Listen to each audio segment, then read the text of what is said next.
Welcome to our thrilling countdown of the top 10 most powerful women over the past 300 years. Stay tuned. There's a quiz at the very end to test your knowledge and see how much you've learned, and groundbreaking accomplishments of women who not only shaped history, but reshaped society in unforgettable ways. From pioneering world leaders and relentless activists to trailblazing scientists and boundary-breaking artists, each of these incredible figures has left a lasting, transformative imprint on our world. Their contributions span various fields, including politics, literature, science, and social justice, showcasing the diverse ways women have fought for equality and progress. Each figure on our list not only overcame significant challenges, but also inspired generations to pursue their dreams. As we delve into their stories, we'll highlight the significance of their work and the lasting impact they've had on our lives today. Whether it's advocating for human rights, breaking barriers in male-dominated fields, or leading nations, these powerful women remind us of the strength and resilience inherent in the fight for justice and change. So, let's celebrate their legacies and recognize the powerful influence they continue to have on our world. First up on our list today is Catherine the Great. Catherine II was born Sophie Friederike August von Anhalt-Zerbst in 1729 in the small German principality of Anhalt-Zerbst. Few could have predicted that this young princess, raised in a relatively modest duchy, would one day become Empress of Russia. At age 15, she was sent to Russia to marry Grand Duke Peter, heir to the Russian throne. It was a marriage arranged more for political alliance than for affection. Catherine and Peter had little in common. But Sophie, soon to be baptized Ekaterina Alexandrovna, learned quickly to navigate the complex Russian court, mastering the language, customs, and Orthodox faith. Long before taking the throne, Catherine voraciously read French philosophes Voltaire, Diderot, Montesquieu, and corresponded with them once she was empress. She famously imported Western ideas into Russia's autocratic society. A lesser-known fact, Catherine actually kept a household court of the Muses at Tsarskoye Selo, where she patronized not only French thinkers, but also Russian intellectuals like Mikhail Lomonosov and poet Alexander Sumarokov. This informal salon became a space for debate about law, governance, and the proper role of the monarch. It laid the groundwork for her own legislative project, the Nakaz Instruction of 1767, which proposed reforms based on Enlightenment principles, everything from judicial independence to the idea that serfdom betrayed natural law. When Catherine's husband Peter III ascended in January 1762, his erratic behavior and pro-Prussian sympathies angered the Russian elite. In July of that same year, Catherine orchestrated a bloodless coup d'etat with the help of her friend and lover, Grigory Orlov, and the Imperial Guard. Peter III was forced to abdicate and subsequently died under mysterious circumstances, rumored to be by strangulation. As empress, Catherine had to consolidate power among generals, court factions, and regional governors. She displayed her political acumen by rewarding supporters, dismissing opponents, and presenting herself as both the enlightened ruler and guardian of orthodoxy. Catherine's reign saw a massive expansion of Russian territory. Early in her rule, she supported the partition of Poland, 3 major partitions between 1772 and 1795, effectively increasing Russia's influence in Eastern Europe. In the south, her generals, most notably Alexander Suvorov, led successful campaigns against the Ottoman Empire. By 1783, Crimea was annexed, giving Russia strategic control of the northern Black Sea coast. Less well known is how Catherine cultivated the Cossack populations in Ukraine to cement loyalty. She granted land to loyal Cossack leaders, encouraging grain exports that boosted Russian finances. Her naval buildup along the Black Sea was crucial to projecting Russian power in the Mediterranean. Catherine's domestic policies were a mix of progressive theories and pragmatic authoritarianism. She divided the vast empire into provinces, established local governments, instituted the charter to the nobility, granting nobles more rights, and reformed the Russian legal code. Yet, she failed to abolish serfdom. At that time, there were some 20 million serfs, and in fact, Serfdom expanded under her because noble landowners sought to reward loyal service to the crown by increasing their serf holdings. Culturally, Catherine's reign marked a golden age. She acquired vast art collections, such as that of the French collector Comte de Choiseul-Gouffier, transforming the Winter Palace into a hub of European art. She founded the Hermitage, initially a small hermitage retreat where she entertained intellectuals, in 1764. Today, it houses one of the world's largest art collections.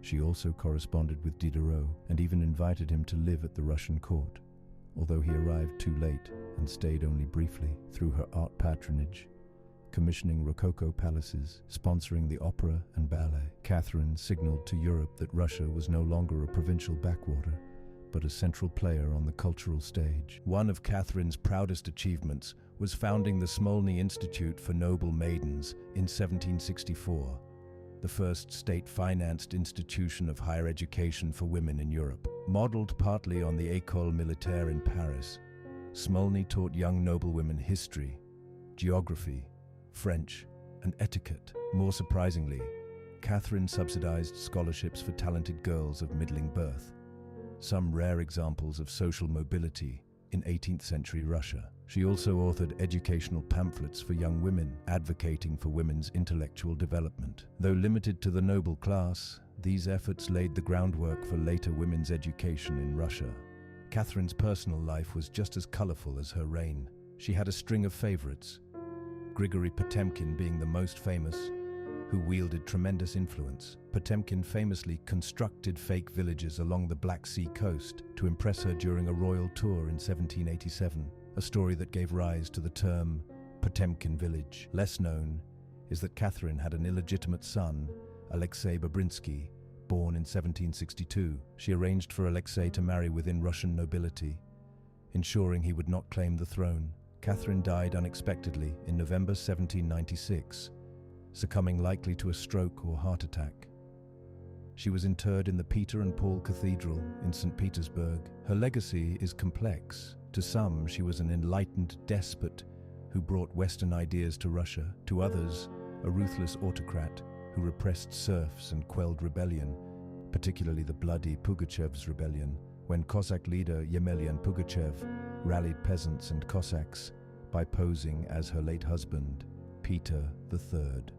Nevertheless, her near 34-year reign transformed Russia into a major European power and created a court culture that attracted revolutionaries, philosophers, and artists from across Europe. Today, Catherine remains a symbol of female authority in an era when female rulers were still rare. Next up on our top 10 most powerful women in the last 300 years is Queen Victoria, who was born Alexandrina Victoria on May 24, 1819. She became heir to the British throne unexpectedly following the untimely deaths of her father, Prince Edward, Duke of Kent, and her 4 uncles. Raised under the strict Kensington system devised by her mother, the Duchess of Kent, and her governess, Baroness Louise Lehzen, young Victoria was protected from almost all social contact. When she ascended the throne on June 20, 1837, at just 18, she found herself thrust into the spotlight with little practical training. Undeterred,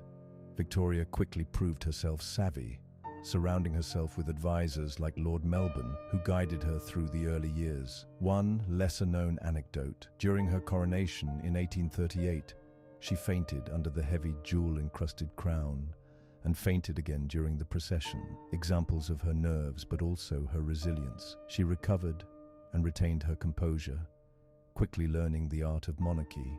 In 1840, Victoria married her first cousin, Prince Albert of Saxe-Coburg and Gotha. Their marriage was remarkably harmonious compared to many royal unions of the era. Albert became Victoria's most trusted advisor. Together, they instituted the Victorian family values that came to define British middle-class morality: hard work, modesty, duty, and discipline. They had 9 children, many of whom married into other European royal houses.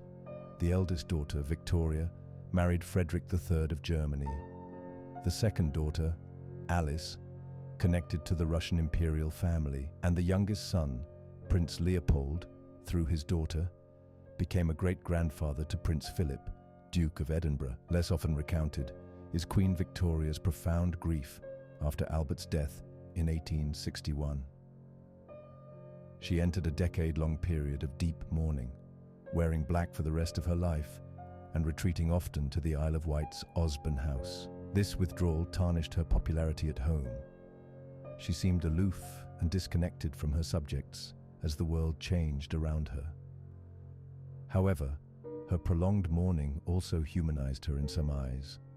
Her subjects perceived genuine sorrow rather than mere grandiose display. In 1863, she refused to attend the opening of the London Opera, sending a clear message that royal protocol mattered less than personal grief. Victoria's reign of 63 years, longer than any British monarch before her, coincided with the apex of the British Empire.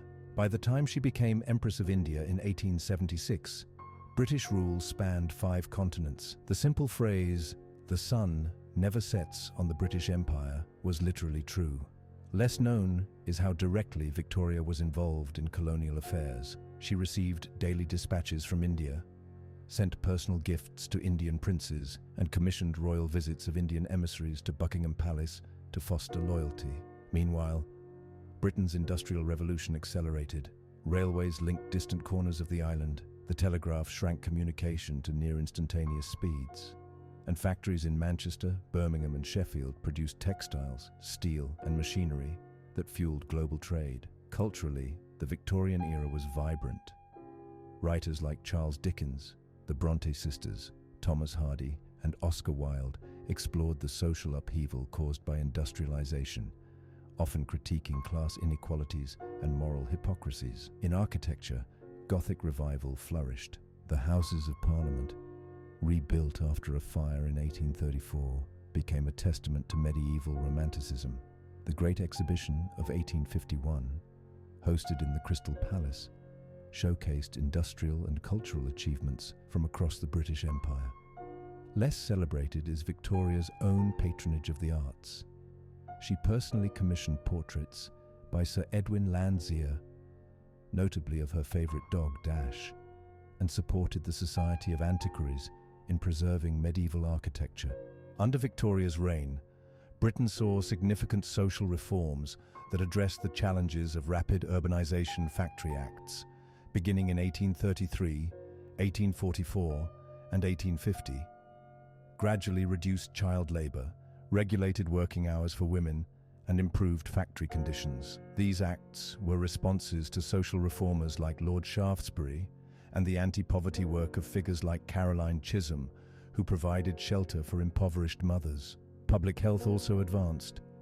Edwin Chadwick's 1842 report on sanitary conditions spurred the Public Health Act of 1848, creating boards of health and laying foundations for modern sewer systems. While these reforms predated Victoria's direct involvement, the monarchy's symbolic support lent credibility to Parliament's efforts. Politically, Victoria's relationship with her prime ministers was pivotal in evolving the British constitutional monarchy. Her early reliance on Lord Melbourne, 1835 to 1841, gave way to complex relations with Sir Robert Peel, Lord John Russell, and eventually Benjamin Disraeli and William Gladstone. Her famous quip, "We are not amused," reportedly aimed at a comedic remark, underscored her seriousness but also contributed to the public's fascination. Less widely known is that Victoria initially distrusted Disraeli, a Jewish-born novelist turned politician, but later came to respect him greatly after he supported her son Prince Leopold's fight against haemophilia. Meanwhile, her enmity with Gladstone, owing partly to his criticism of Queen Caroline during George IV's reign, reflected the tensions between Crown and Parliament.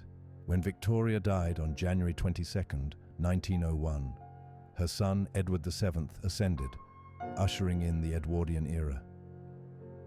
Victoria's legacy was immense.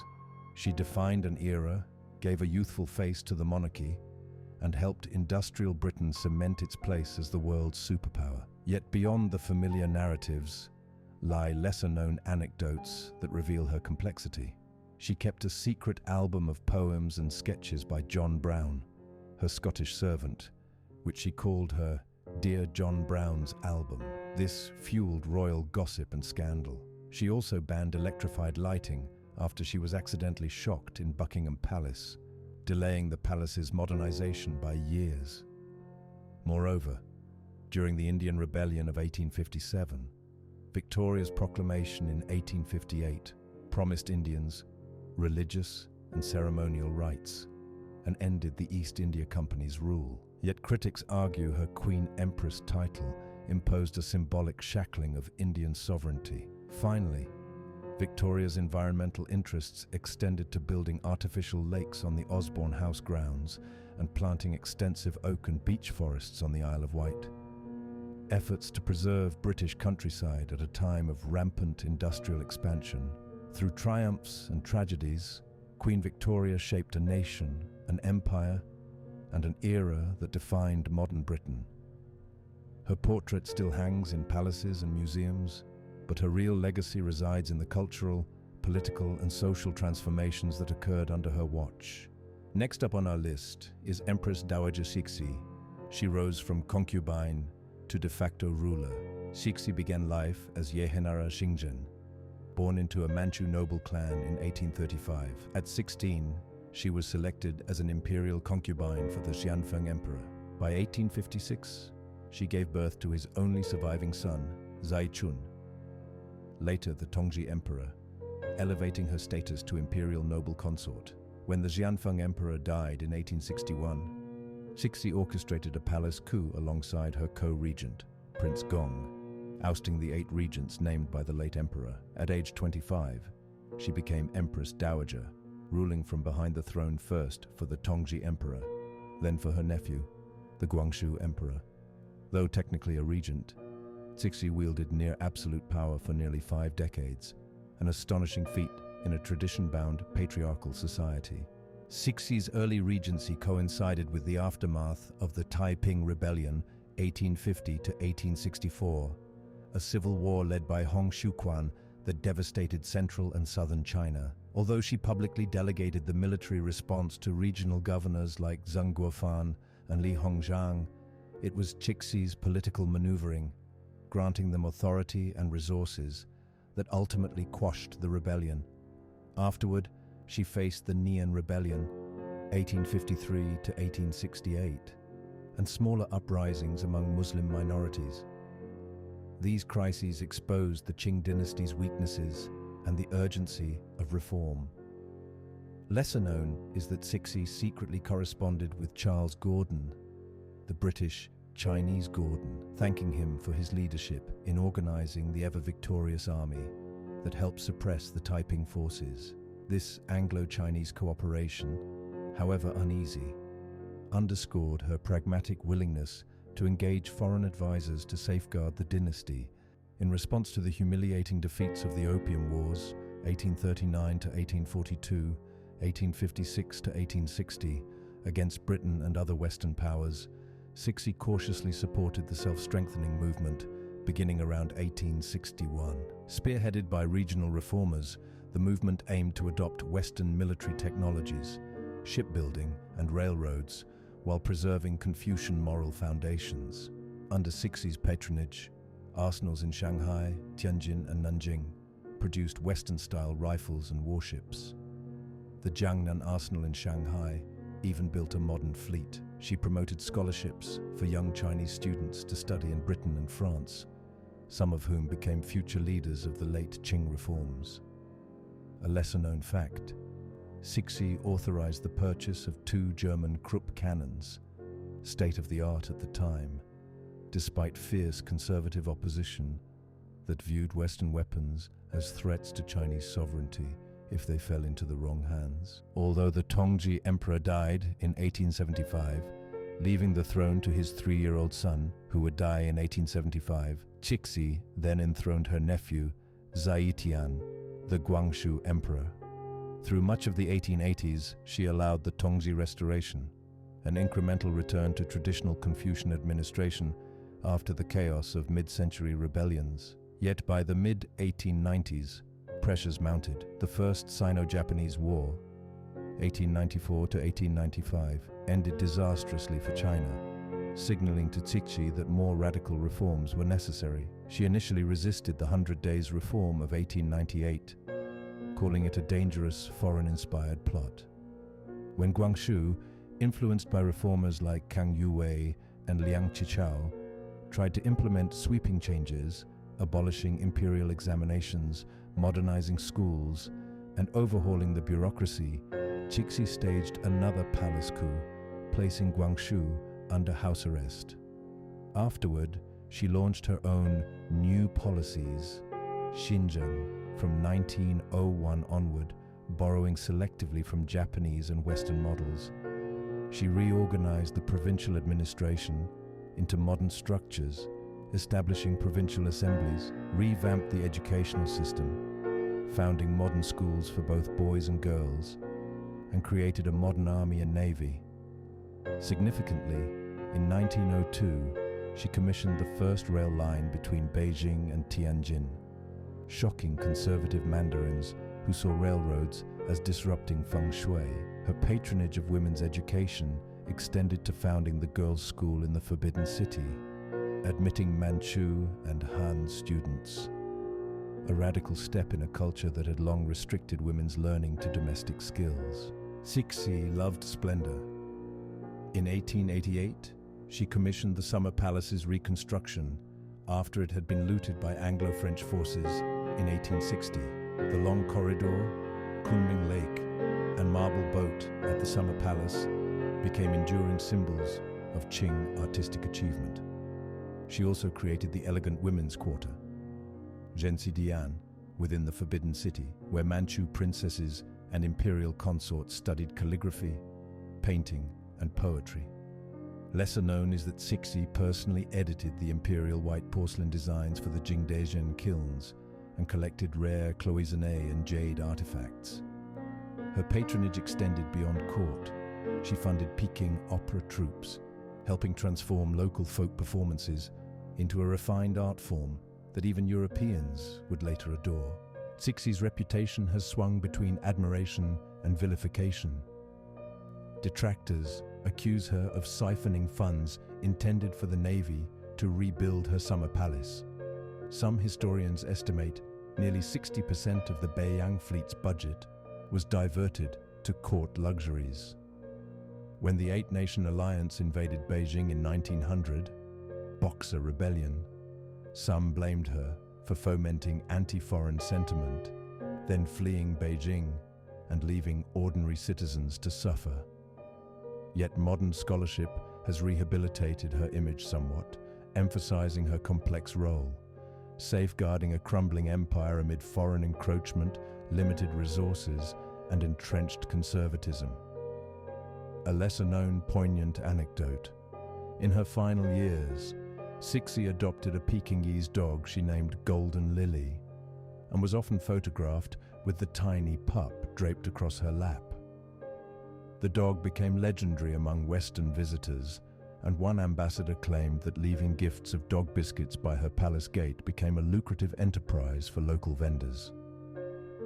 Cixi died on November 15, 1908, ironically, days after the death of the Guangxu emperor, likely poisoned, some say, on her orders.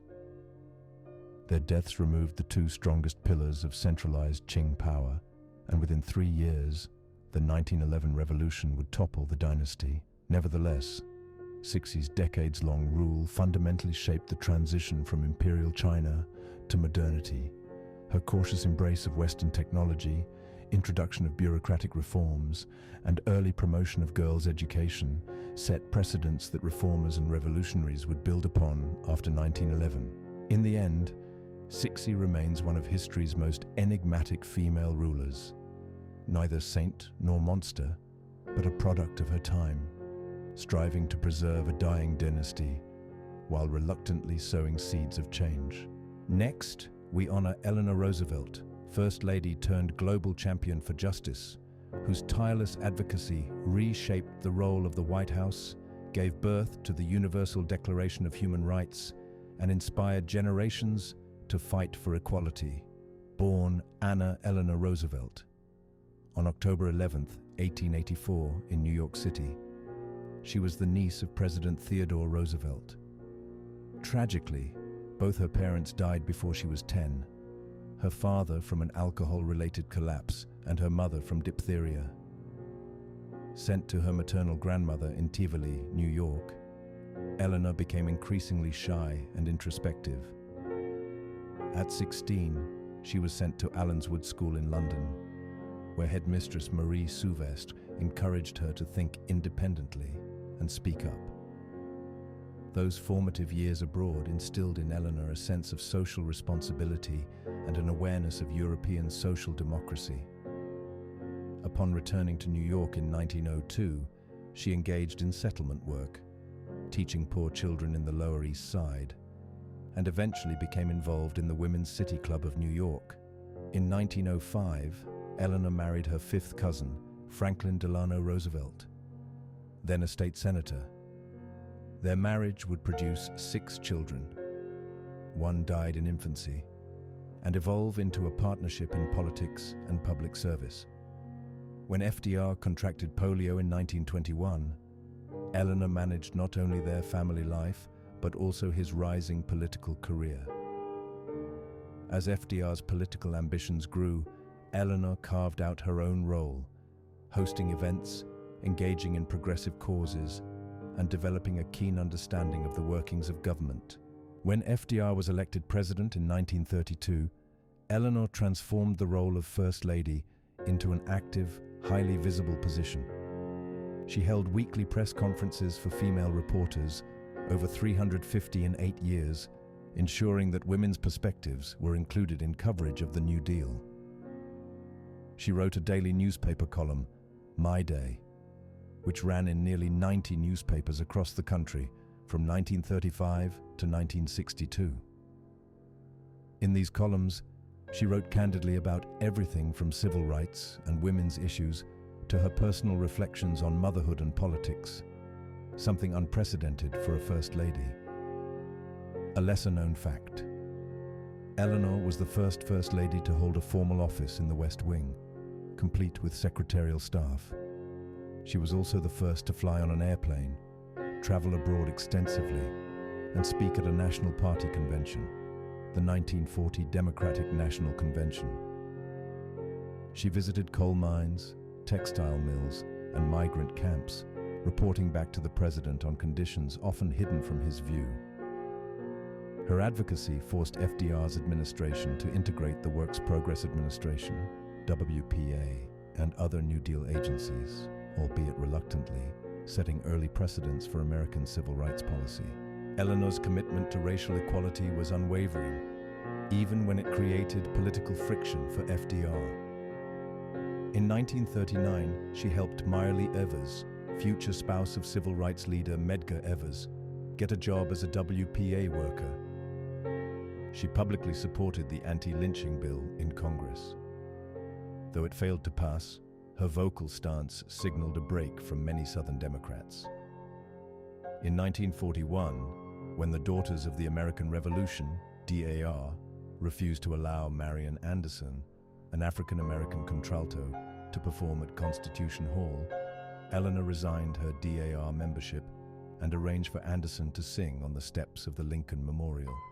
That Easter Sunday performance became an iconic moment in civil rights history, attended by some 75,000 people. Eleanor's work extended to women's rights. She co-founded the National Youth Administration, NYA, offering job training to young people during the Depression, including vocational programs specifically for women. She also supported the birth control movement, one of the first White House-affiliated figures to discuss contraception publicly, hosting Margaret Sanger at the White House. At the same time, Franklin was signing federal funds to study birth control. This bold move upset many, but Eleanor remained steadfast in her belief that women needed autonomy over their own bodies. After FDR's death in April 1945, many expected Eleanor to retire from public life. Instead, President Harry S. Truman appointed her as a delegate to the newly formed United Nations General Assembly. In 1946, she was named chair of the UN Commission on Human Rights. Working with a team of international lawyers, diplomats, and ethicists, Eleanor led the effort to draft the Universal Declaration of Human Rights, UDHR, adopted on December 10, 1948. The UDHR codified, for the first time in history, a global set of inalienable rights for all people. Rights to life, liberty, security, education, work, and freedom of speech, among others. It remains one of the most widely translated documents in the world. A lesser-known episode: when Soviet delegate Andrei Gromyko bitterly decried the UDHR as a bourgeois document, Eleanor responded calmly that even if it was flawed, it provided a moral standard to which nations could be held accountable. Her diplomatic skill kept the draft alive amid Cold War tensions. She visited war-torn Europe in 1947 to observe conditions firsthand and report back to the UN. Her eyewitness accounts of displaced persons camps in Germany helped galvanize support for refugee relief programs. After her UN work, Eleanor continued writing My Day and remained active in causes such as affordable housing, anti-poverty programs, and voting rights. In 1953, President Dwight D. Eisenhower appointed her to chair the U.S. delegation to the UN Commission on Human Rights once more, though she resigned in 1956 over U.S. policy in Indochina. In 1961, John F. Kennedy named her honorary chair of the Presidential Commission on the Status of Women. Always a pioneering spirit, she used her platform to push for equality during the early years of the Civil Rights Movement. In 1962, she visited Martin Luther King Jr. in Chicago, encouraging him to continue his nonviolent protests despite pressure and threats. Eleanor Roosevelt died on November 7, 1962. Her funeral at Christ Church in New York City was attended by thousands, including world leaders. Her legacy as the First Lady of the World, her own preferred title, lives on. She wrote 17 books, countless articles, and maintained an address book comprising world intellectuals and leaders. Perhaps lesser known is that she considered herself first and foremost a teacher.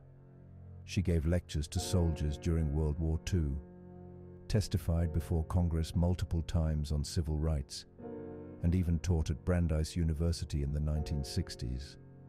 Hers was a life dedicated to public service, unbound by the traditional confines of the White House.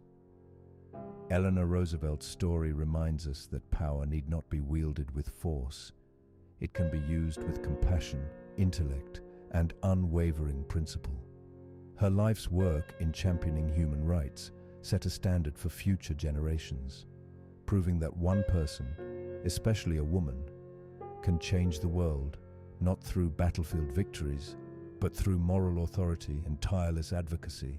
Coming in next is Golda Meir, Israel's Iron Lady, whose unwavering leadership and diplomatic skill guided a young nation through war and adversity, proving that resolve and vision can prevail against the toughest odds. Born Golda Mabovich on May 3, 1898, in Kiev, Russian Empire, she emigrated as a child with her family to Milwaukee, Wisconsin, escaping pogroms. Growing up poor, she did well in school and became a teacher after graduating from North Division High School in 1915. In 1921, she and her husband Morris Meyerson immigrated to Palestine, then under British mandate, joining a kibbutz, a communal agricultural settlement called Merhavia. In early Zionist society, there were no luxury telegram services, so when she was tapped to attend the World Zionist Congress in London in 1927, she literally took a ship and then a train to ensure the Jewish agency heard her voice. Her 6-foot-tall frame, plain dress, and direct speech won her the affectionate nickname, the Iron Lady of Israeli politics, predating Margaret Thatcher. One curious anecdote. In 1934, she became one of Palestine's first women to drive a car. She had to push it up a muddy hill when it got stuck. In 1948, When Israel declared independence, Meir was serving as the head of the political department of the Jewish Agency in Jerusalem. She signed Israel's Declaration of Independence as Golda Meir. She had shortened her surname from Mabovich to Meir to fit on the scroll more neatly. Appointed Minister of Labor in 1949, she organized a cadre of women who produced uniforms, food, and munitions for Israel's nascent defense forces during the War of Independence. She also founded Israel's first soup kitchens to feed the thousands of Holocaust survivors flooding into the young state. A lesser-known fact: her iteration of Golda's soup, a simple bean and vegetable recipe, became so popular that the Labor Ministry printed the recipe in its bulletin, and the phrase life-giving soup entered Israeli vernacular. When Israeli Prime Minister David Ben-Gurion resigned in 1953, Meir became Israel's ambassador to the Soviet Union, only the fourth woman in history to serve as an ambassador. In Moscow, she navigated the surreal contradiction of official Soviet support for Israel's existence, while anti-Semitic sentiments ran high in everyday life. She managed to secure large shipments of arms from Czechoslovakia, then under Soviet influence, in 1954, a critical factor that bolstered Israel's military readiness. Her work laid the diplomatic groundwork for Cold War alliances, balancing East and West to Israel's advantage. Returning to Israel in 1956, she became a member of the Knesset for Mapai, the precursor to the Labour Party. In 1956, during the Suez Crisis, Meir served as Minister of Foreign Affairs, Israel's first woman to hold that post. Although John Foster Dulles snapped at her occasionally for being too emotional, she grew to be respected by her American and European counterparts for her straightforward style. She insisted on maintaining open channels with both the US and the USSR to ensure Israel's security. A lesser-known anecdote: in her first months as foreign minister, she personally manned a telex machine in the foreign ministry for 2 days during an espionage scare, fearing sensitive intelligence leaks, showing her willingness to work any job necessary. In 1969, after Levi Eshkol's sudden death, Golda Meir was elected Prime Minister by her party's Central Committee. She was 71, but determined. Within weeks of taking office, she faced a severe food shortage and again instituted rationing, which she managed personally to ensure that scarcity did not lead to social unrest. She also navigated the delicate transition from a wartime economy to a peacetime economy while absorbing nearly 1 million immigrants from the Soviet Union, North Africa, and the Arab world. Her finance minister, Pinchas Sapir, credited her with maintaining Israel's solvency through deft budget cuts and austerity measures. Far less well known is how she personally visited small storefront banks to reassure depositors that their funds were safe, even riding the elevators with nervous elderly women during this time. On October 6, 1973, Egypt and Syria launched the Yom Kippur War, catching Israel off guard. Initial Israeli command failures led to heavy losses. Public outrage mounted as Israeli forces retreated on the Syrian front.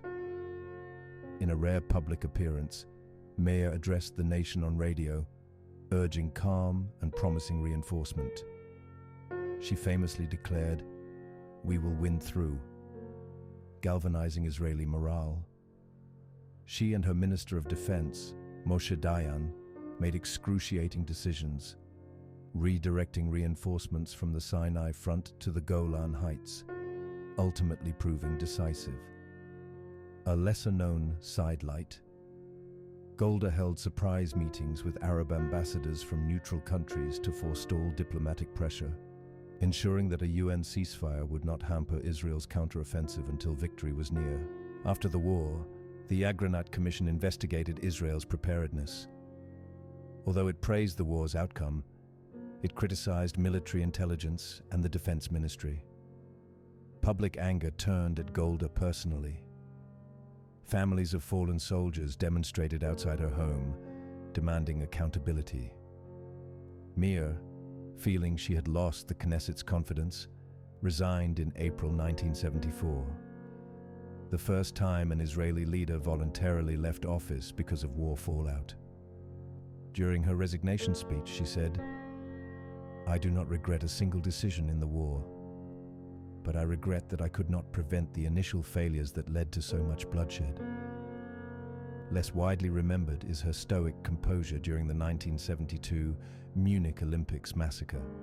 Though not PM at the time, as foreign minister she helped coordinate the Israeli response and flew to Munich to oversee negotiations, voicing regret for missed opportunities to rescue the hostages.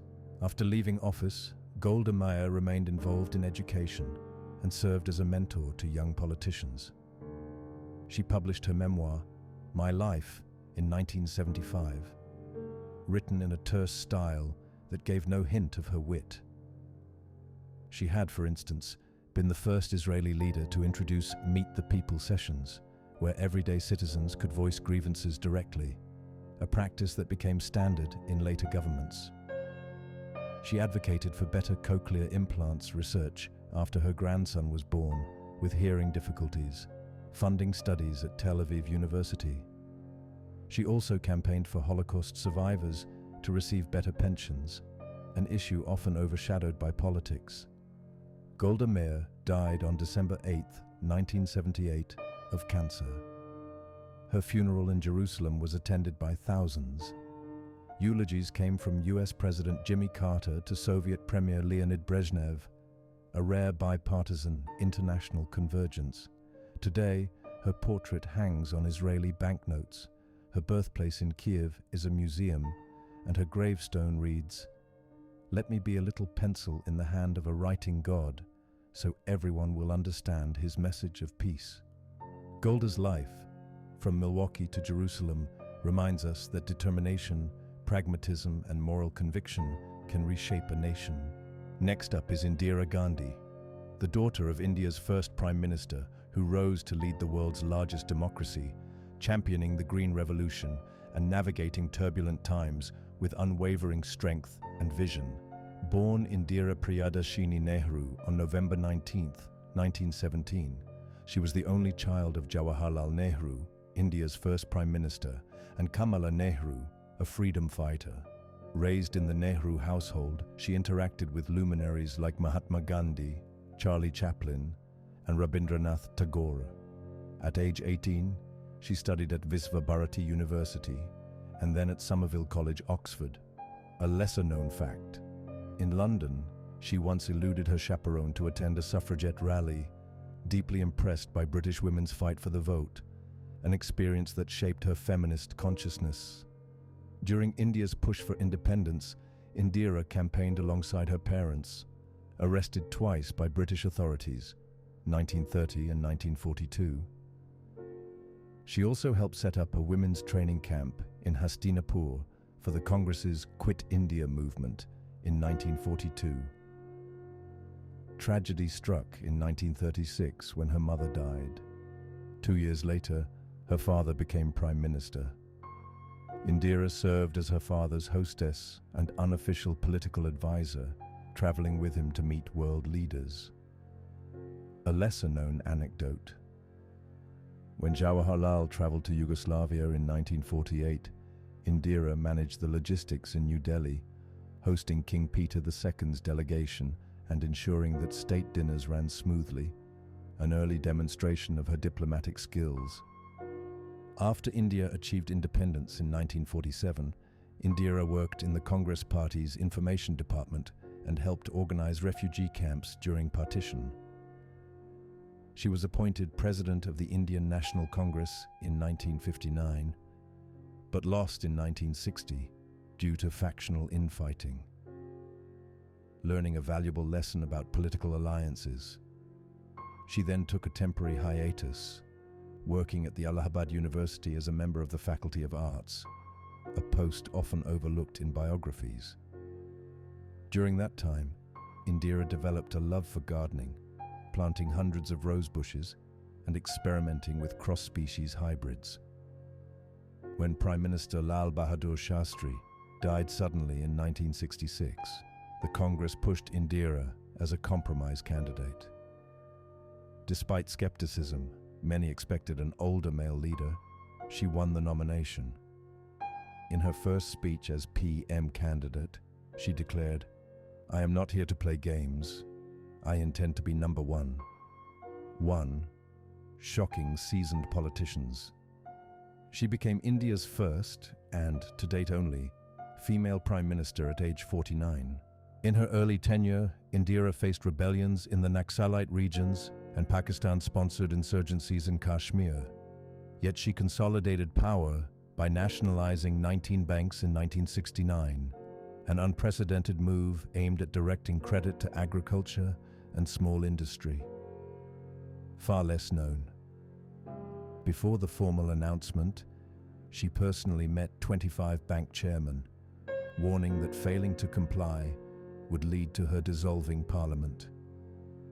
This audacious behind-the-scenes lobby showcased her willingness to outmaneuver political rivals. The single greatest domestic achievement of her early administration was steering the Green Revolution. Under her agriculture minister, C. Subramaniam, India transitioned from being food deficient to food sufficient within 5 years. Indira visited Punjab's experimental farms in 1968, tasting miracle wheat herself before committing government support. Her political gamble paid off when the 1970 monsoon failed. Without the high-yield seeds, India would have faced catastrophic famine. Instead, her administration managed the drought effectively, winning her the moniker Mother of the Green Revolution. A niche detail. Indira quietly collaborated with private foundations, like the Ford and Rockefeller Foundations, funding a rice seed research station that later produced IR-8 rice, pivotal to India's rice self-sufficiency. In 1971, civil war raged in East Pakistan, now Bangladesh, between West Pakistani forces and Bengali nationalists.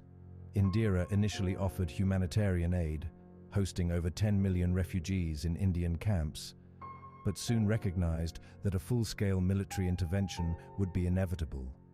She secretly mobilized the Indian Army, authorizing Operation Jackpot to train Mukti Bahini guerrillas behind enemy lines. On December 3, 1971, Pakistan attacked Indian airfields, prompting Indira to order a formal declaration of war. Within 2 weeks, India's 35,000 troops in East Pakistan overcame 90,000 Pakistani soldiers, leading to Bangladesh's independence. In a celebratory radio address, she told the nation, "Tonight we are victorious." A lesser-known anecdote. During the war, she personally chaired war council meetings at 2 a.m., rarely sleeping more than 2 hours a night. This hands-on leadership ensured swift decision-making and minimized bureaucracy. After the war, Indira hosted Sheikh Mujibur Rahman, Bangladesh's founding leader, in New Delhi, an event symbolizing India's role in Bangladesh's birth. Critics tease that the lavish state dinner, complete with imported cheeses and French wines, contrasted starkly with India's economic struggles. Yet this diplomatic flourish firmly placed India on the world stage as a champion of self-determination. Despite her international acclaim, Indira's popularity waned by the mid-1970s. Economic challenges, including rising unemployment and inflation, coupled with accusations of election fraud by the Allahabad High Court, led to growing unrest. In June 1975, the court found her guilty of electoral malpractice and barred her from office for 6 years. Instead of resigning, Indira advised President Fakhruddin Ali Ahmed to declare a state of emergency on June 25, 1975. Under the emergency, civil liberties were suspended, press censorship was implemented, and political opponents were jailed. Over 100,000 arrests were made. She appointed her son, Sanjay Gandhi, who held no official position, as the unofficial enforcer, initiating forced sterilization campaigns in slum areas, targeting the poorest. One grim statistic: July 1976 alone witnessed nearly 6 million tubal ligations. often performed under coercive conditions. A lesser-known fact: Indira's personal physician, Dr. Prasad, was one of the few who openly protested the emergency measures, telling her that these actions would destroy her reputation. She dismissed him. In her mind, the emergency was necessary to push through reforms. "Beauty will come out of this ugly period," she declared. When the emergency ended in March 1977, the Janata coalition won a landslide victory, and Indira lost her seat. She spent 2 years out of official power, but continued to command a loyal following in the Congress Party. Indira staged a remarkable political comeback in 1980, winning 351 of 425 seats in the Lok Sabha. Her renewed tenure focused on economic liberalization, launching a computer literacy program to place computers in university libraries, an early precursor to India's IT boom. However, tensions in Punjab escalated. Sikh militants under Jarnail Singh Bhindranwale had entrenched themselves in the Golden Temple complex, stockpiling weapons. Fearing a direct challenge to state authority, Indira ordered Operation Blue Star in June 1984, deploying the Indian Army into the holiest Sikh shrine. The week-long siege killed over 1,500 people. Many victims were civilians. The operation wounded the Sikh psyche deeply, although Indira justified it as necessary to root out terrorism. Many Sikhs viewed it as sacrilegious. A lesser-known detail: she offered a pardon to Bhindranwale if he surrendered, an attempt at a negotiated outcome, before ordering the assault. But her advisors, worried about his growing militancy, refused to delay action. Tragically, on October 31, 1984, Indira Gandhi was assassinated by 2 of her Sikh bodyguards as revenge for Blue Star. Her funeral procession was marred by anti-Sikh riots, where over 3,000 Sikhs were killed in Delhi alone. Indira's death ended an era of powerful, centralized leadership. Her son, Rajiv Gandhi, who took over, would continue her unfinished projects in telecommunications and computers. Indira Gandhi's dual legacy is contested. She is hailed for her bold leadership in Bangladesh and agricultural reforms, but criticized for authoritarian excesses during the emergency. Beyond these major events, Indira made quieter contributions. She established India's first National Science Centre in Delhi in 1969, promoting scientific awareness among young students. She also instituted the National Literacy Mission, 1978, an early precursor to India's massive adult literacy campaigns in the 21st century. A lesser-known anecdote: during the 1982 Asian Games in New Delhi, Indira personally cut the ribbon at the Jawaharlal Nehru Stadium opening, despite her deteriorating health, symbolizing her commitment to sports and national unity. She prioritized women's vocational training centers in rural areas, ensuring that even remote villages received sewing machines and literacy programs.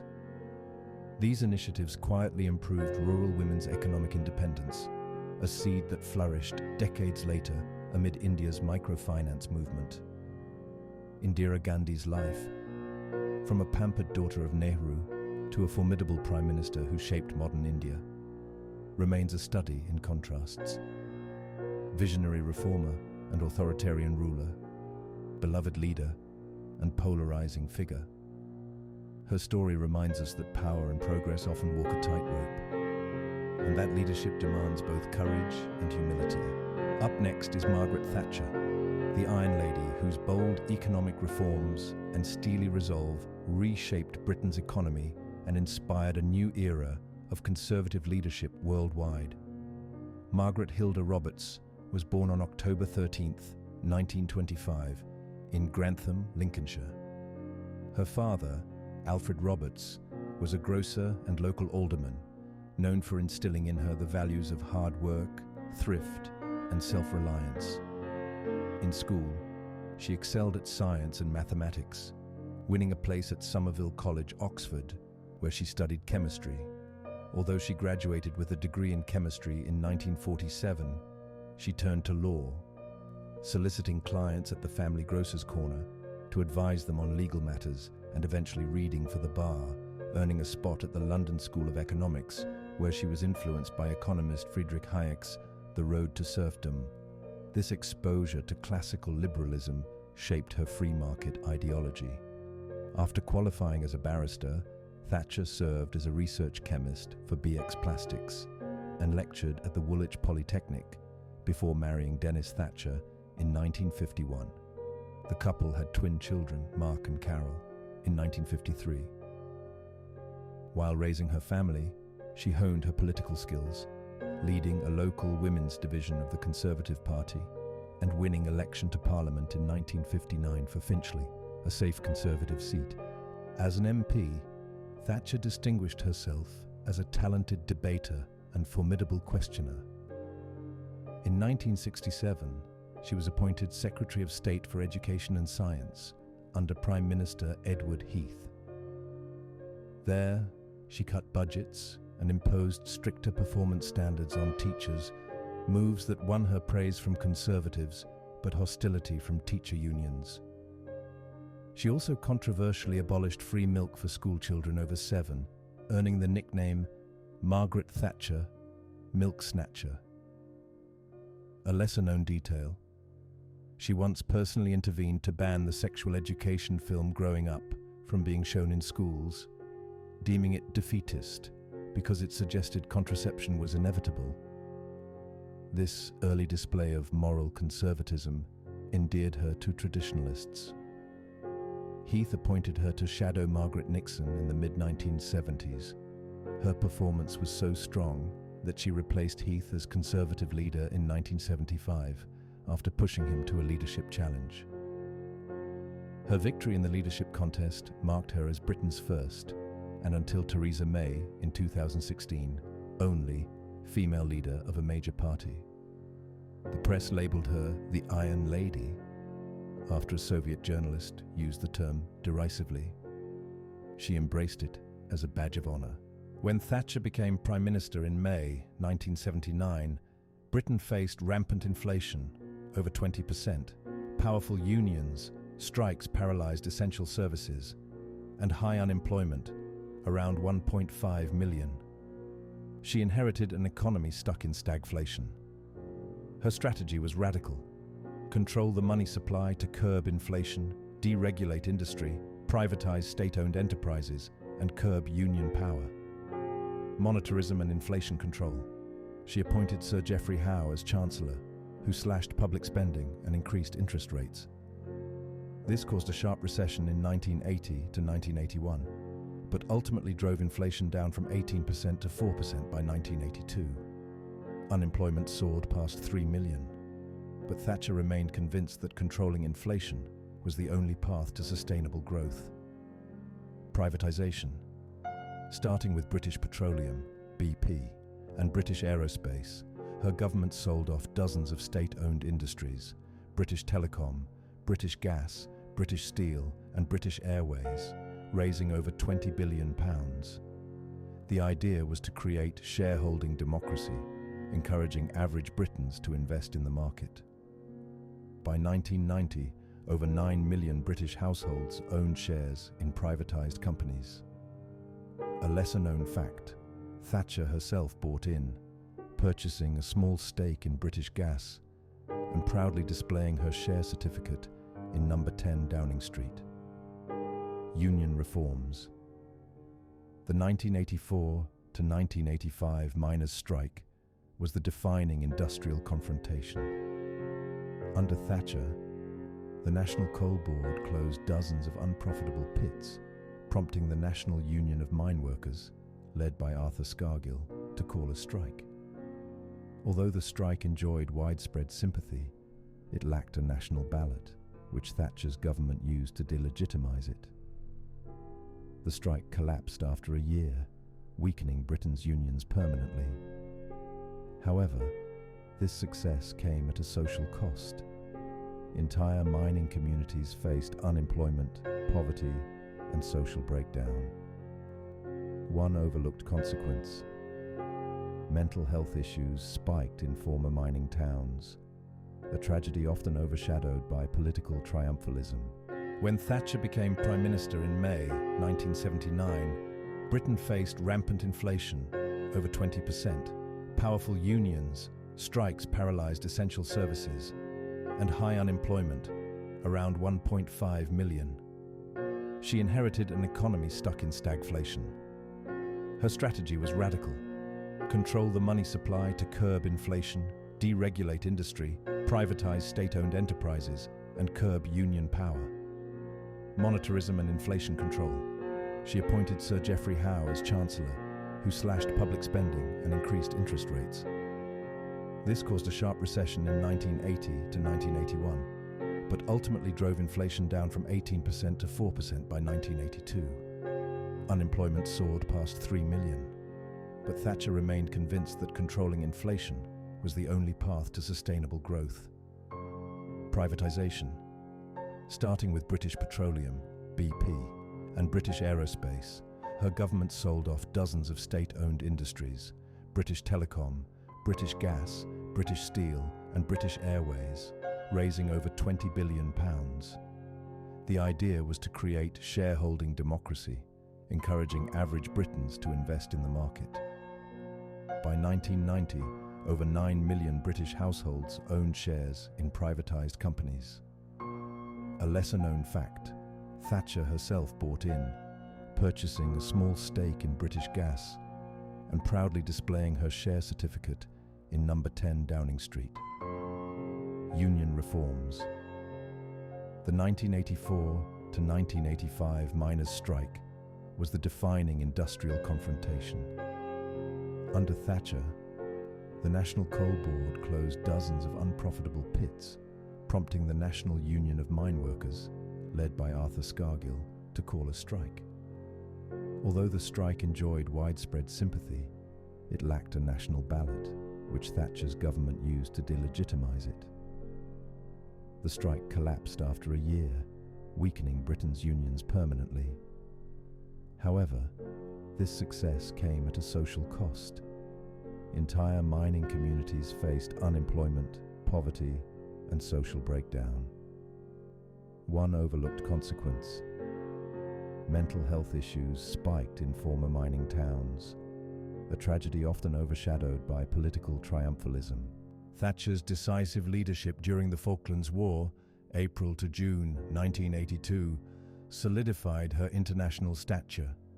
When Argentina invaded the Falkland Islands on April 2, 1982, she immediately dispatched a naval task force, over 100 ships and 10,000 troops, 2,000 miles across the Atlantic. Her famous declaration, "I have decided that we must and shall defend our territory," rallied the British public. After fierce battles at Goose Green and Mount Harriet, British forces retook Port Stanley on June 14, 1982. Although over 250 British soldiers died, the victory cost Argentina over 650 lives. Thatcher's approval ratings soared to 70%, earning her the moniker Warrior Queen. A lesser-known anecdote: when a reporter asked if she had any regrets, she paused and replied, "Regret? I regret we did not ask for their surrender sooner," demonstrating her famously unemotional pragmatism. On the broader Cold War stage, Thatcher was a staunch ally of US President Ronald Reagan. She cheered on Reagan's Strategic Defense Initiative, SDI, siding with the notion that peace through strength would force the Soviet Union to negotiate. During Reagan's tour of Europe in 1982, she insisted he make a speech outside the Reichstag in West Berlin, displaying solidarity with Germans living under the shadow of the Berlin Wall. Thatcher's social policies were often criticized for creating deep divisions.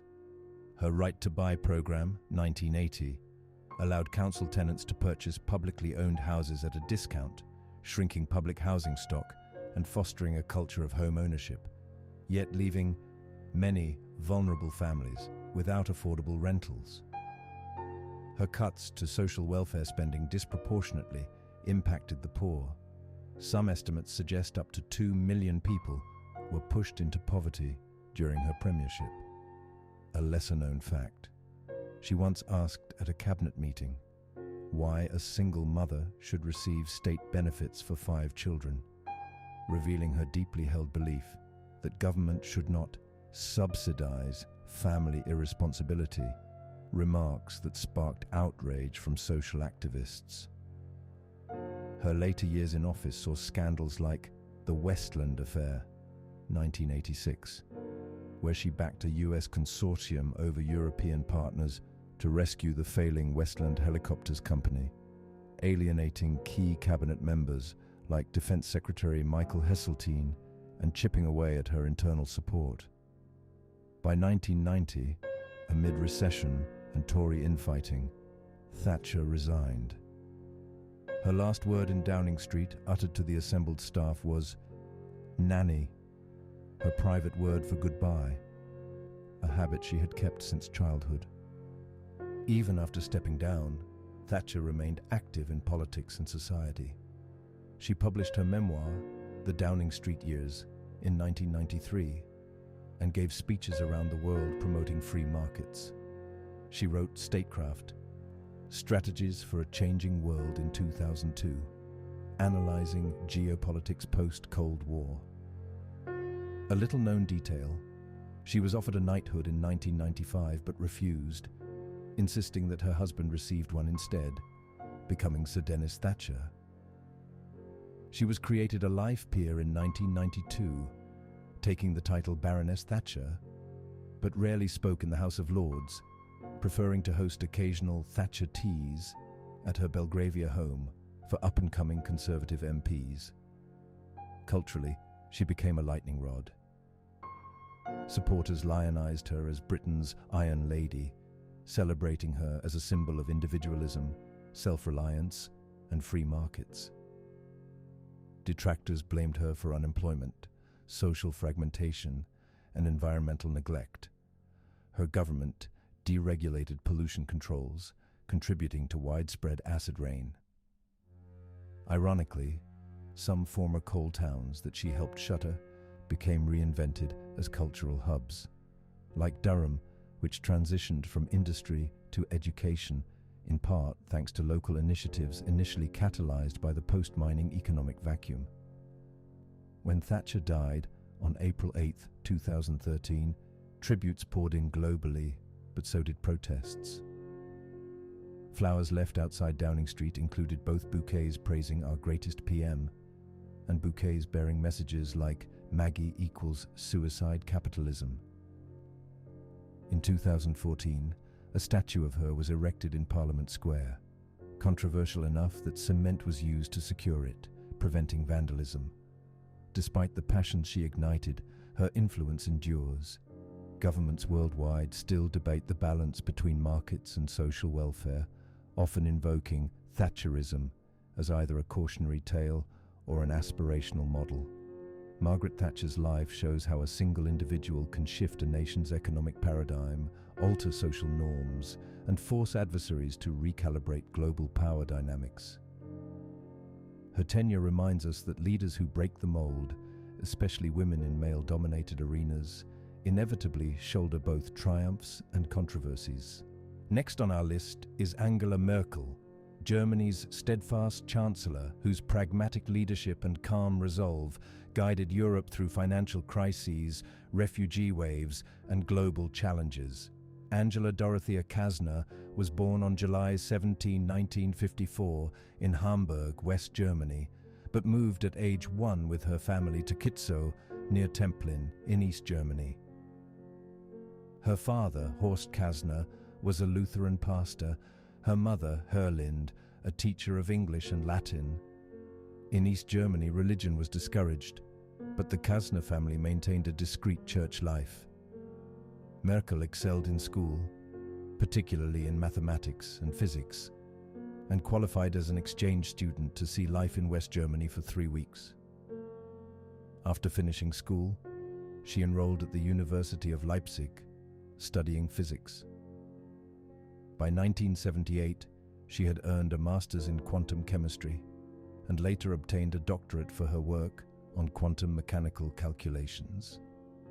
A lesser-known anecdote: she published a research paper under her maiden name, Angela Kasner, on the ultra-cold neutrons in the magnetic storage in 1981, a highly specialized topic that few political biographies mention. Merkel was apolitical until 1989, until the peaceful revolution in East Germany. She joined the newly formed Democratic Awakening, DA party, an association that opposed the communist regime. After the Berlin Wall fell on November 9, 1989, Merkel was invited to join Lothar de Maizier's government, an unusual choice for a 35-year-old woman with no prior political experience. As Minister for Women and Youth, she defended the first democratic elections in East Germany, witnessing firsthand the chaos of reunification negotiations.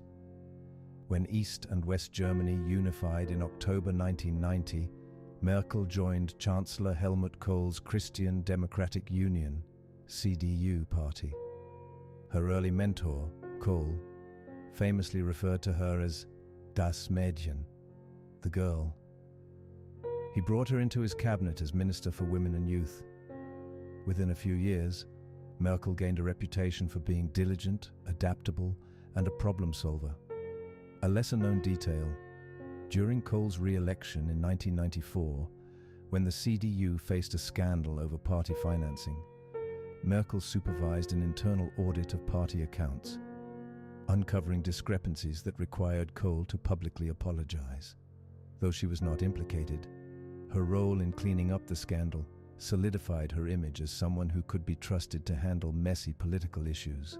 In 1998, after Kohl's CDU lost to Gerhard Schröder's Social Democrats, SPD, Merkel was elected chair of the CDU's parliamentary group, a sign that she was no longer the girl, but a key figure in the party. By 2000, Christian Wulff tapped her as CDU party chair, and she formed a grand coalition with the SPD.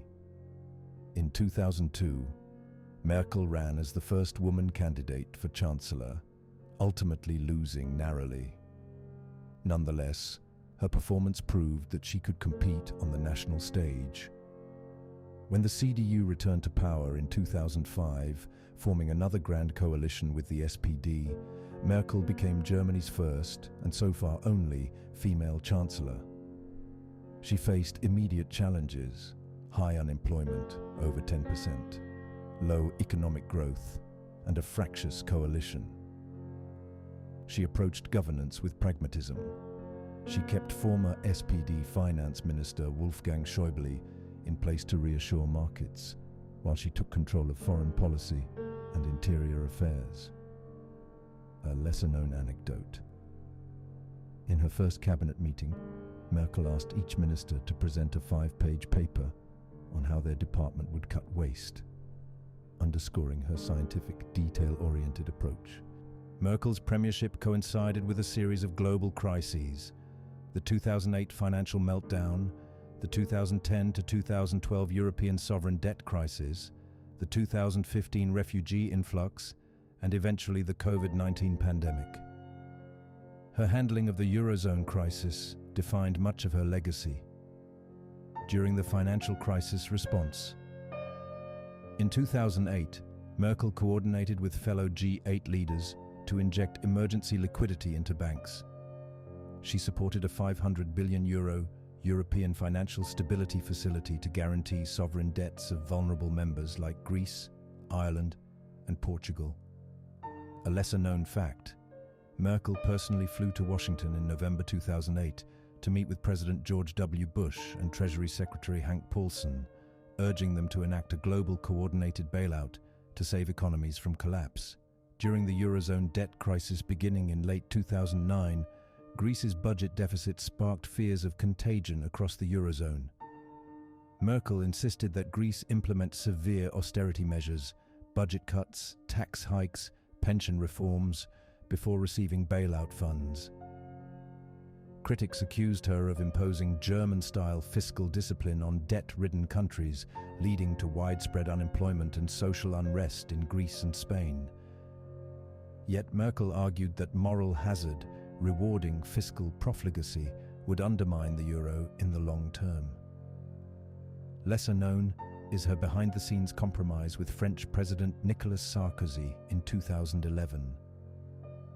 They agreed to create the European Stability Mechanism, ESM, a permanent bailout fund, contingent on further fiscal integration. In 2015, over 1 million refugees, mainly from Syria, Afghanistan, and Iraq, sought asylum in Europe. Merkel made a watershed pronouncement. "Wir schaffen das. We can do this." She suspended the Dublin regulation for Syrians, allowing them to apply for asylum in Germany instead of being sent back to the first EU country they entered.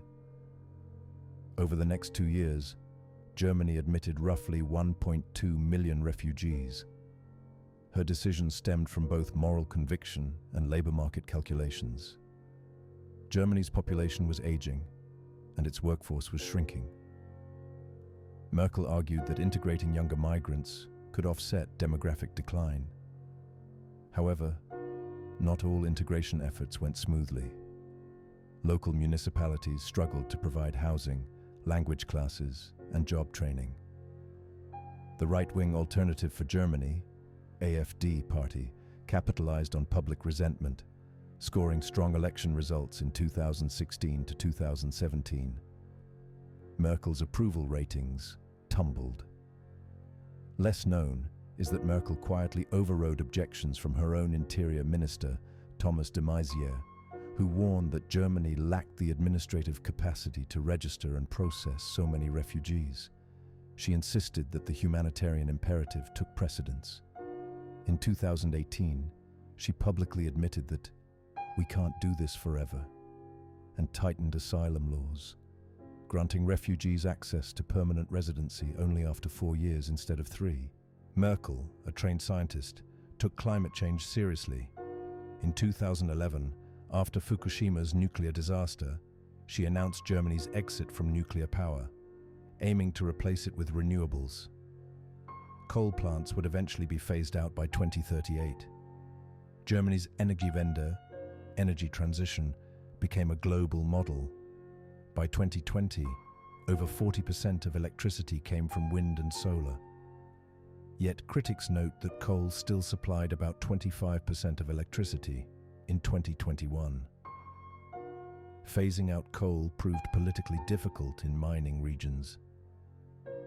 When the UK voted to leave the EU in 2016, Merkel became central to Brexit negotiations. She insisted that the UK could not cherry-pick EU benefits, either a divorce or no deal. Her pragmatic stance helped unify the remaining 27 EU members, ensuring that the EU maintained a tough negotiating position. A lesser-known fact.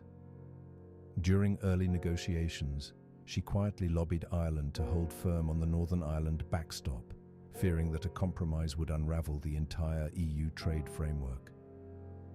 In early 2020, the COVID-19 pandemic hit. Merkel leveraged her scientific background to communicate clearly. She held rare video addresses directly to the German people.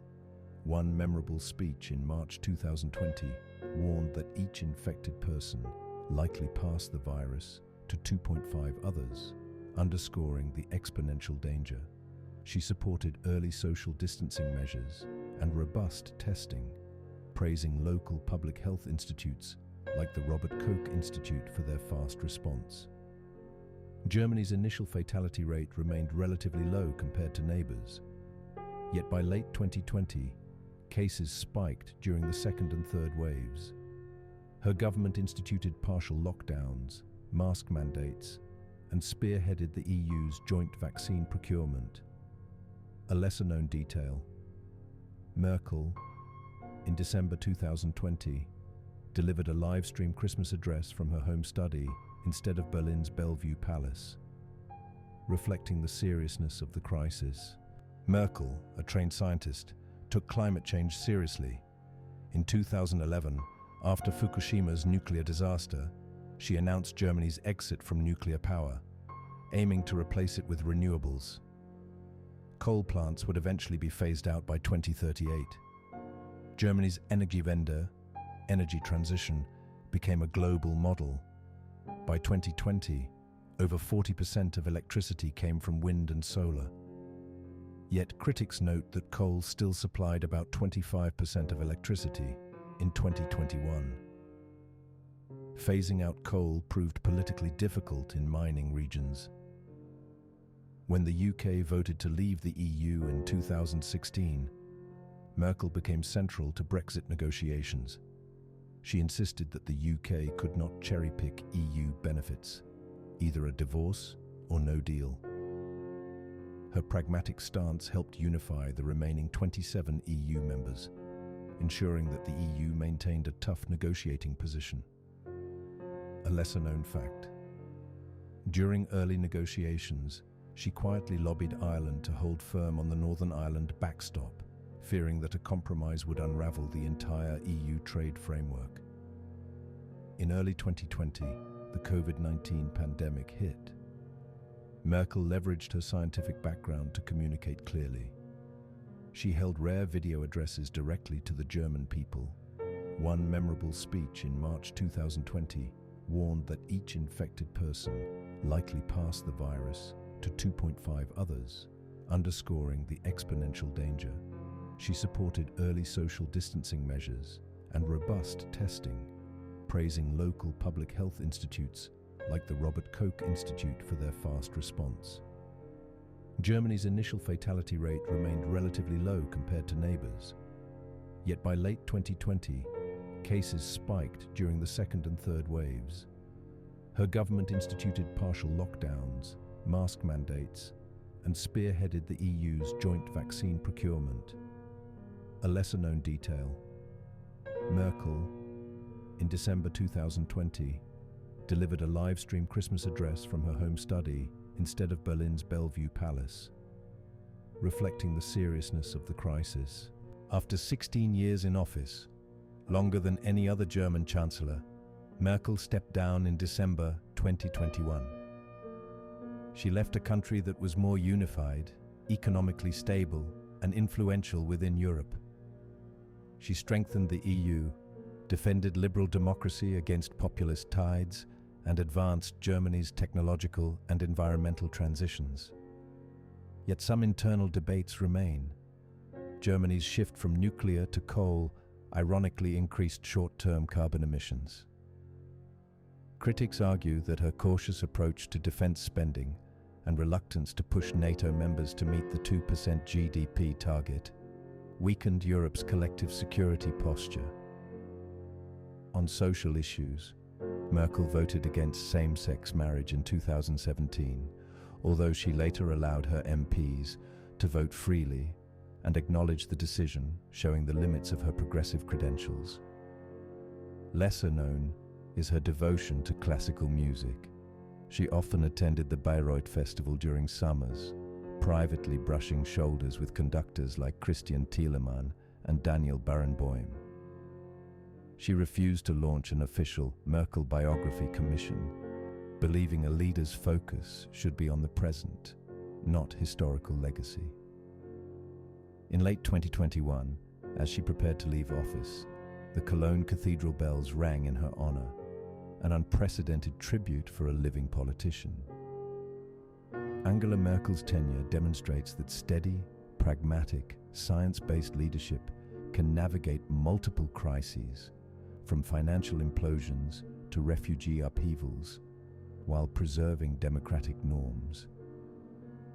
She shattered the glass ceiling in a male-dominated political landscape, inspiring a generation of European leaders to balance moral conviction with cautious realism. Up next is Oprah Winfrey, the trailblazing media mogul whose empathetic storytelling and philanthropic vision transformed television and empowered millions around the globe. Oprah Gale. Winfrey was born January 29, 1954, in Kosciuszko, Mississippi, to a teenage mother, Vernita Lee, and an unknown father, likely Vernon Winfrey, a coal truck driver. Raised in extreme poverty by her grandmother on a rural farm, Oprah recited poetry to neighbors as a child. At age 6, she was sent to live with her mother in a Milwaukee ghetto, facing harsh poverty and persistent sexual abuse. She was raped at age 9 by a family friend. By 14, she was pregnant, but her son died shortly after birth. These early traumas shaped her empathy and resilience. At age 16, Oprah won a scholarship to Tennessee State University, where she studied communications. Her first job in broadcasting was in Nashville, teaming up with the local radio station WVOL. After her broadcast professor heard her sing Amazing Grace at a church service, he encouraged her to pursue a career on television. By 1976, she was co-anchoring the 6 o'clock news at WTVF in Nashville, making her the first black female news anchor at a large station in the South. A lesser-known fact: though she excelled at journalism, she often fought with station management over violent news coverage, insisting they focus more on solutions and community uplift rather than sensationalism. In 1983, Oprah was moved to host WLS-TV's half-hour morning show, AM Chicago. Ratings were in the toilet, last in its time slot. Yet by the end of her first month, Oprah doubled the viewership. By mid-1984, AM Chicago was America's highest-rated talk show, surpassing Phil Donahue. ABC took notice, rebranded the program The Oprah Winfrey Show, and expanded it to a national hour-long format in 1986. Oprah's signature style, open empathy, vulnerability, and willingness to tackle taboo topics, resonated with viewers. She invited everyday people to discuss issues like child abuse, rape, and addiction, topics largely ignored by network television. One lesser-known anecdote: in 1987, Oprah featured a young black single mother named Cynthia, who had contracted HIV from her husband. It was the first time many viewers heard HIV discussed in human terms, challenging stigmas. Oprah's decision to give these regular guests a platform helped destigmatize countless issues, forging an intimate bond between host and audience. By the early 1990s, The Oprah Winfrey Show was not only the highest-rated talk show in history, it was the highest-rated television program of any kind. Oprah's influence extended beyond interviews. In 1996, she launched Oprah's Book Club, partnering with the literary publisher Doubleday. Her endorsement could transform an obscure author into a bestseller overnight. When she selected Paulo Coelho's The Alchemist in 1997, sales skyrocketed from under 10,000 copies to over 1 million. Lesser known is that she personally negotiated with publishers to ensure featured books remained affordable, sometimes pressuring them to produce paperback editions within months to allow low-income viewers to buy them. Oprah's emotional investment in qualitative human stories, her tearful confessions, heartfelt aha moments, and ability to create a sense of empathetic shared experience became her trademark. A 1995 episode featuring journalist Johnny Cochran dissecting the O.J. Simpson trial exemplified her willingness to confront national controversies head-on. In 2001, after September 11th, she invited a grieving widower whose wife had perished in the World Trade Center attack, sharing the stage with him and thousands of Americans who watched live as he recounted his loss. That episode became one of daytime television's most watched, illustrating Oprah's unique power to channel national conversations through a living room lens. In 1988, Oprah co-founded Harpo Productions, giving her creative control over her show and enabling her to launch spin-offs: Dr. Phil, Rachel Ray, and The Dr. Oz Show. In 1993, she founded O, the Oprah magazine, which within its first year sold over 2.5 million copies. A lesser-known fact: Oprah invested in Weight Watchers in 2015, acquiring a 10% stake for $43.2 million. And her involvement coincided with a 400% rise in the company's stock price over the next year, demonstrating her influence could translate directly to shareholder value. In 2011, after ending her eponymous talk show, by then watched in 150 countries, she launched the Oprah Winfrey Network, ON. The network's initial years were rocky, draining over $200 million, causing some executives to question its viability. However, under her leadership, OWN pivoted toward reality-based series, Queen Sugar and Greenleaf, renewing faith in original scripted programming. By 2017, OWN posted a $69 million profit, fulfilling Oprah's vision of blending entertainment with spiritual and personal growth.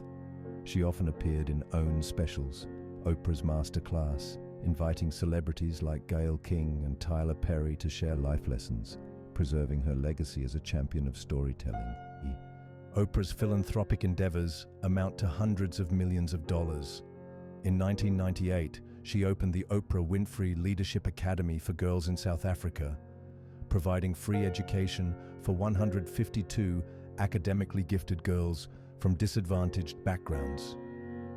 She visited the school monthly, personally mentoring students, until her departure as chancellor in 2014. A lesser-known detail, she established a Grade R kindergarten center in the KwaZulu-Natal province, ensuring early childhood education for over 200 children, underscoring her belief that education must begin at the earliest stage. Domestically, she donated $10 million to the Smithsonian National Museum of African American History and Culture, enabling the construction of the Oprah Winfrey Theater within the museum. She also funded the Boys and Girls Club of America with an initial $2 million grant, establishing the Oprah Winfrey Leadership Academy Scholarship, giving teen parents vocational training centered on child development. During the 2005 hurricane season, she used her show to raise over $1 million for Gulf Coast recovery, an early example of leveraging media platforms for disaster relief. Oprah's personal evolution from serious journalist to spiritual guide surprised many. In 2007, she published What I Know for Sure, a collection of essays reflecting on things she'd learned, ranging from gratitude to vulnerability. She famously held Favorite Things episodes, distributing thousands of surprise gifts to her audience, cementing her brand as the Queen of Generosity. Behind the scenes, few know she kept extensive journals for decades, almost 12,000 pages by 2013, documenting hopes, fears, and gratitude lists. She once said, "My journals are my best friends." Oprah's influence on presidential politics is also notable. In 2008, her endorsement of Barack Obama was credited by some pollsters with delivering over 1 million votes in key primaries, referred to as the Oprah effect. In 2018, she delivered a stirring speech at the Golden Globes, denouncing sexual harassment and racism. A new day is on the horizon. Many speculated, though she denied any presidential ambitions, that she might run for office in 2020, an idea that flickered and then faded. Beyond media, Oprah's legacy includes her role as a trendsetter. After her doctor, Mehmet Oz, appeared on her show promoting a diet pill, sales for the product soared 300% overnight. Her endorsement could make or break brands.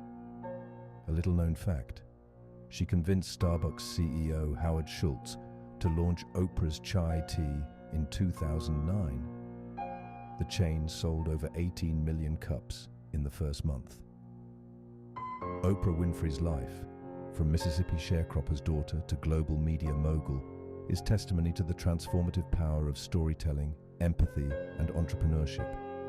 She used her platform to lift marginalized voices. Last but never least is Ruth Bader Ginsburg, the Notorious RBG, whose trailblazing legal mind and fierce dissents shattered gender barriers and cemented her legacy as a champion of equality. Born Joan Ruth Bader on March 15, 1933, in Brooklyn, New York. She was raised in a close-knit Jewish family. Her mother, Celia, died of cancer when Ruth was 12. A letter she wrote in response to her mother's death: "Even though I did not know a world without you, I shall find a way," shows her early resilience. She attended Cornell University on a full scholarship, graduating at age 20 in 1954. She had met Martin Ginsburg at Cornell. They married in 1954, before moving to Cambridge University, where Martin studied tax law. A lesser-known fact: while pregnant with their first child at Cambridge, Ruth was the only woman in her entire class of 500 men. She faced condescension from professors who doubted her ability to juggle motherhood and academia. She transferred to Harvard Law School in 1956, one of 9 women in a class of over 500. There, she became co-founder and first female editor of the Harvard Law Review. When her family moved back to New York in 1958, she transferred to Columbia Law School, where she tied for first in her class, graduating first in 1959. Despite her stellar academic record, no law firm would hire a pregnant woman in 1959. She clerked for Judge Edmund Palmieri, then taught at Rutgers Law School, one of the few U.S. law schools that hired female professors at the time. At Rutgers, she co-founded the Women's Rights Law Reporter in 1970, the first legal journal in the U.S. dedicated to women's rights issues. In 1972, Ginsburg joined the American Civil Liberties Union, ACLU, as the director of the Women's Rights Project. Over the next decade, she argued 6 landmark cases before the U.S. Supreme Court, winning 5. Her strategy was methodical. She picked cases in which male plaintiffs suffered discriminatory treatment because of a law that benefited women, thereby showing that gender-based discrimination hurt both sexes. In Reed v. Reed, 1971, the court for the first time struck down a law favoring men over women for estate administration. In Frontiero v. Richardson, 1973, she argued that male and female military spouses should receive the same benefits. Though the court ruled narrowly, Ginsburg scored a significant victory. They acknowledged sex as a suspect classification deserving heightened scrutiny. A lesser-known anecdote: in Weinberger v. Wiesenfeld, 1975, she represented a widower whose deceased spouse's Social Security benefits were denied because the law only provided them to widows. The court agreed, noting that the gender-based rule was unconstitutional. As her reputation grew, she became a professor at Columbia Law in 1972, helping craft the field of women's rights jurisprudence. Her co-authored book, Sex-Based Discrimination: The Legal Basis, became a foundational text. Fellow Justice Byron White once said that Ginsburg's Supreme Court briefs were so influential that they changed the law, not just in this court, but throughout the country. After President Jimmy Carter appointed her to the U.S. Court of Appeals for the District of Columbia Circuit in 1980, she emerged as a contender for the Supreme Court. However, President Ronald Reagan bypassed her, appointing Sandra Day O'Connor in 1981. Instead, in 1993, President Bill Clinton nominated Ginsburg to the Supreme Court, filling the vacancy left by Justice Byron White. Confirmed 96-3, she became the second woman on the High Court after O'Connor. On the Supreme Court, Ginsburg built a reputation as a careful consensus builder. She rarely wrote dissents until the late 2000s. Early in her tenure, she authored majority opinions that expanded Commerce Clause powers. United States v. Virginia Military Institute, 1996, striking down male-only admission at VMI. Yet her voice became most electrifying when she began dissenting. In Ledbetter versus Goodyear Tire and Rubber Company, 2007, she lamented that pay discrimination often occurred in small incremental steps, meaning many women would miss filing deadlines. Her dissent prompted Congress to pass the Lilly Ledbetter Fair Pay Act of 2009, one of the first acts signed by President Obama. A lesser-known detail, she became only the second justice ever to wear special shoes to the court, a pair of brown keds, for comfort, because she refused to let back pain hamper her attendance at oral arguments. In 2013, after a photograph of Ginsburg with gold chains along her white collar circulated online, Tumblr user Shana Kniznik created the Notorious RBG meme, drawing a cheeky parallel to the rapper Notorious B.I.G. Overnight, law students wore Notorious RBG t-shirts, and Ginsburg embraced the nickname, calling it one of the great joys of my life. Ironically, she had a private collection of hip-hop CDs, apparently including songs by Tupac and Biggie, showing her appreciation for culture far beyond the leather-bound law journals. Her personal rituals were equally endearing. Each morning, she'd arrive at the court around 9 a.m., wearing wire-rimmed glasses on a chain, retreating by 4:30 p.m., to read family letters, do crossword puzzles, and watch Law and Order. She carried around a penknife in her shoulder bag, often used to trim threads on her judicial robes. Each summer, she hosted potlucks for her clerks at a rented house on Martha's Vineyard. Clam chowder, lobster, and RBG trivia games included. These glimpses into her off-bench life made her relatable, human, and beloved. Several opinions define Ginsburg's legacy. United States versus Virginia, 1996. In a 7-1 decision, she wrote for the majority, ordering the Virginia Military Institute to admit women. She declared that, to perpetuate the myth that women lack capacity for leadership and decision-making is to stamp women with a badge of inferiority, a phrase still quoted in constitutional law classes. Olmsted v. L.C., 1999. Ginsburg joined the majority in ruling that unjustified segregation of persons with disabilities violated the Americans with Disabilities Act, paving the way for more community-based services rather than institutionalization. Shelby County versus Holder, 2013. Ginsburg's blistering dissent criticized the majority for invalidating Section 4B of the Voting Rights Act, noting that despite that sad history, voters make up their minds based on race, and lawmakers make up laws based on the anticipation of racial bloc voting. Her 11-page dissent became a rallying cry for voting rights activists and influenced subsequent legislation in some states. Obergefell versus Hodges, 2015. In this landmark case, legalizing same-sex marriage nationwide, Ginsburg joined the majority.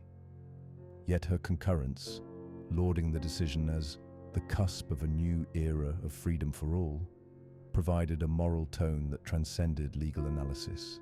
Beginning in 1999, Ginsburg faced multiple health challenges: colon cancer, 1999, pancreatic cancer, 2009, and lung cancer, 2018. She refused to let illness slow her.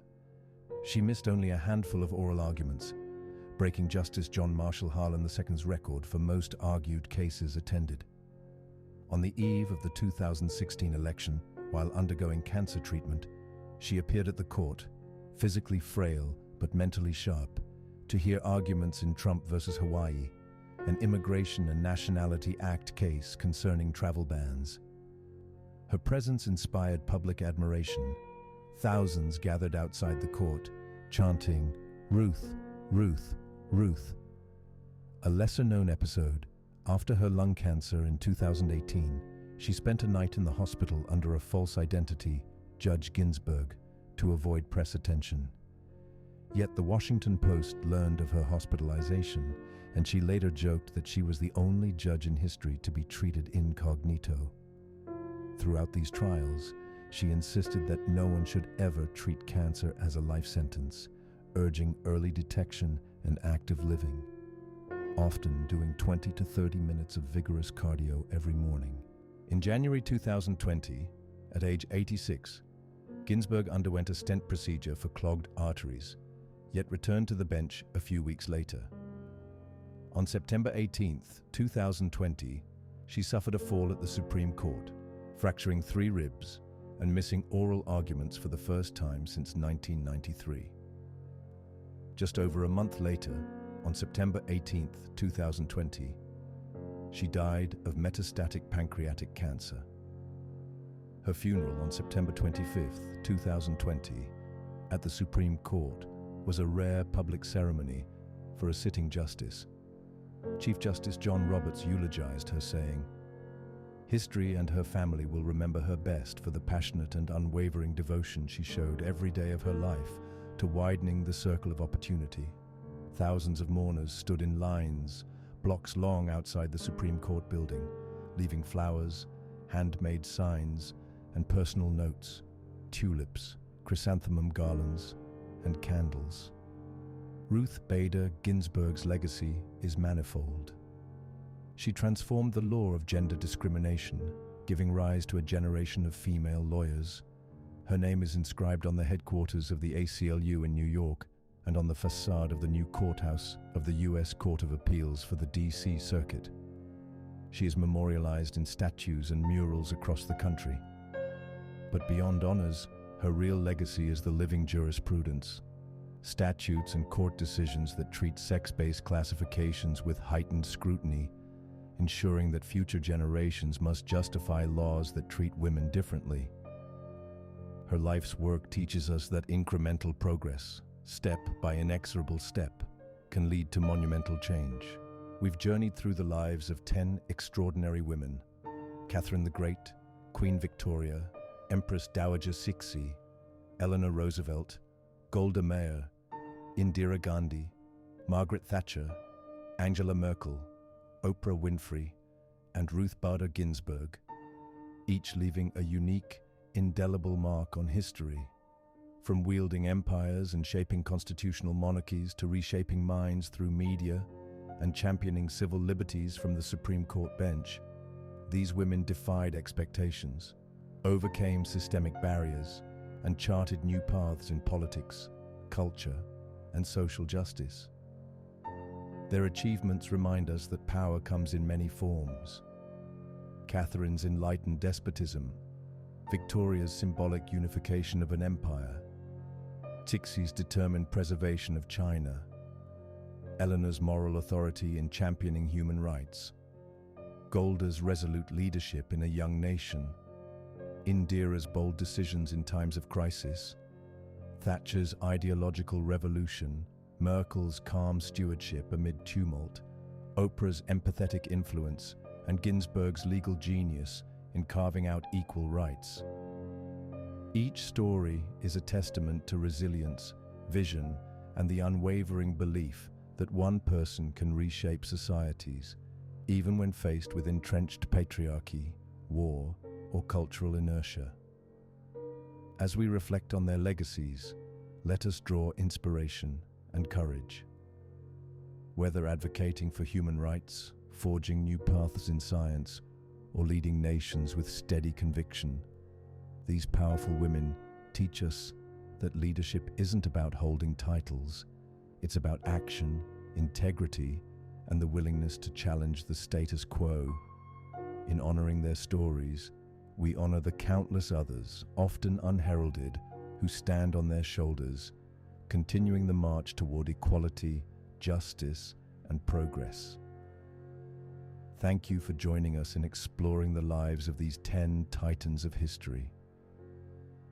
All right, history buffs. Now it's time to see how closely you've been paying attention. Get your thinking caps on. Here comes our 10-question quiz, with one question for each powerful woman we've covered. Don't worry, I'll give you a moment to lock in your answers before revealing the correct choice. Ready? Let's begin with Catherine the Great.